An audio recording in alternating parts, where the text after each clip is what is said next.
This is Newcap News with Jacob Zaire. Good evening and thank you for joining us. Mike, as you say there, we're up at the midway point of the season. The Bobcats had a pretty good first half of that season. Yeah, it was a good start to the season. The trade deadline has passed now, so their team is in form and they have some pretty high expectations for the rest of the season. I'll have the details in sports. Look forward to that, definitely. Gerard, what about the weekend? Well, the weekend looks like we're going to get a visit of that weather from up north for sure. We've seen some of it already today, and the winds just not our friend, really. That's what we're dealing with here. The wind warning, mind you, was discontinued by about 3:34, but that no means that it's really hasn't gusting up to the 90s anymore, but it is pushing into the 60s. The odd wind there coming out of the northwest, and the wind chill has dropped off to -16. The readings we've seen for the better part of the day have been anywhere from -7 in the morning, that was, and dropped off to -17 at one point. So it's really been chilly out there. 68% is that humidity, and we're running the odd chance of seeing some more flurries before morning, certainly. And with Santa in the frame, looks like he's bringing his favorite kind of weather from up north as well come tomorrow when he comes to visit the border city along with the Grinch. We'll chat all about it a little later on in the cast. A foster care supervisor from Biche is facing child pornography charges. Members of Alberta's Internet Child Exploitation Unit charged 62-year-old Daniel Quiring Stotz with possessing and making available child pornography. Police seized computer equipment and electronic devices after executing a search warrant on the man's home and workplace. Stotz was not there at the time and was later arrested by Bonnyville RCMP. He appeared in court today and will remain in custody until his next court appearance on Monday. The investigation started after police received information from the FBI in Connecticut regarding the possible distribution of child pornography over the internet from a home in Biche. At around 9 o'clock last night, there was a car accident on Highway 16. A white vehicle was driving eastbound when it ran a red light, colliding with another vehicle. The white car continued down the road, flipping multiple times, and the driver was ejected from the front seat. Police and EMS were on scene investigating and talking to witnesses. Drivers of both vehicles were taken to hospital, but no information has been released about injuries. The gruesome find of a baby's remains at the Lloydminster landfill prompted one woman to action. Through Facebook and word of mouth, she assembled 40 members of the community at the gates of the landfill to honor the short life of the infant they're calling Little Angel.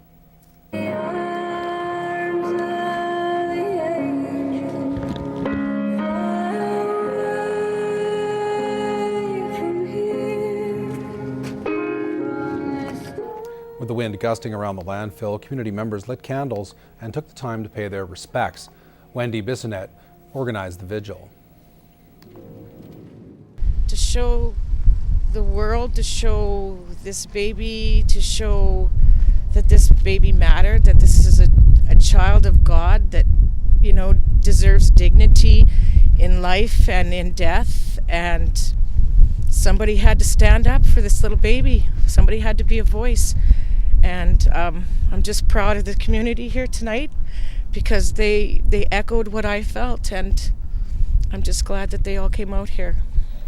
The floral cross placed on the fence of the landfill was particularly difficult, even for one experienced florist to construct. I got a wreath from the flower shop. The lady did a very beautiful job, and she said that in all her years of making little floral things for babies that have passed on, this was the hardest one she's ever had to do. Another participant, Skyler Whitefish, also took the time to reflect on the short life of Little Angel. You know, this baby is a pure spirit. It's going to go home now, and it's going to speak for us and tell everybody. Tell the Creator, one-on-one, what happened, you know, what's going on down here. Whitefish also had words of encouragement for the mother. In our traditions, this baby picked you because he loved you, and she wants to help. And a short prayer was said as part of the evening's remembrance for baby Angel.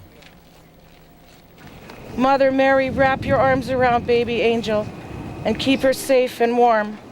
Let her receive the mother's love in heaven that she was denied here on earth. Battleford's RCMP are asking for help locating a missing man.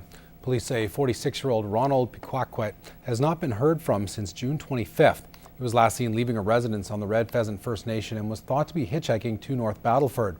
Peequaquat was wearing either a blue windbreaker or red plaid lumberjack-style jacket along with a blue Edmonton Oilers jersey and a green Saskatchewan Roughriders hat.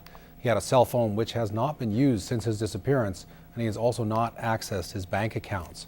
Police have received several tips but are continuing to seek more information. The recent opening in the Vermilion-Lloydminster constituency is piquing interest across the region. Today, we caught up with Dr. Richard Starke, a local veterinarian who will run for the PC nomination in the riding. He's had a passion for politics all of his life and lots of experience solving people's problems.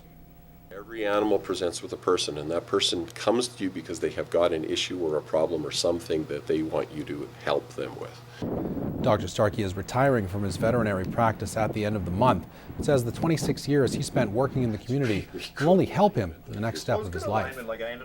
I've driven over a good chunk of this constituency, and I've been on a lot of farms, and people have seen me at all hours of the day and night, and sometimes under pretty trying conditions. He hopes to bring awareness to what's being done locally in the energy sector and bring a voice to local farmers.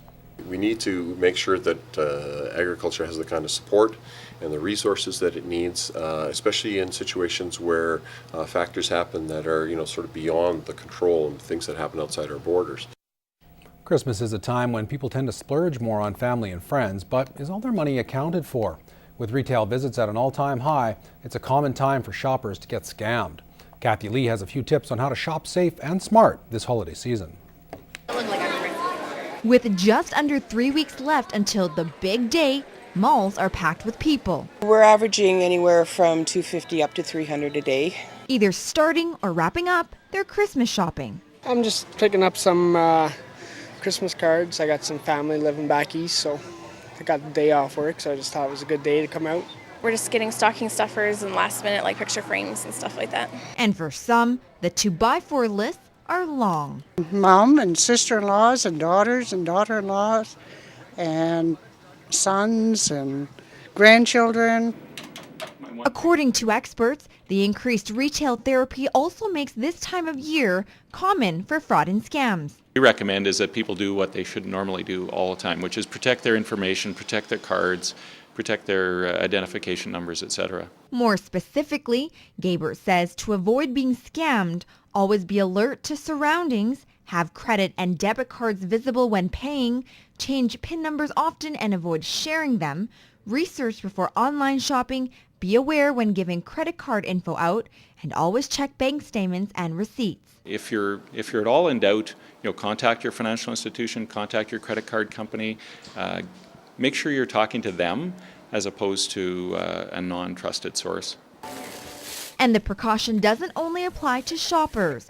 Retailers are also armed to protect their business.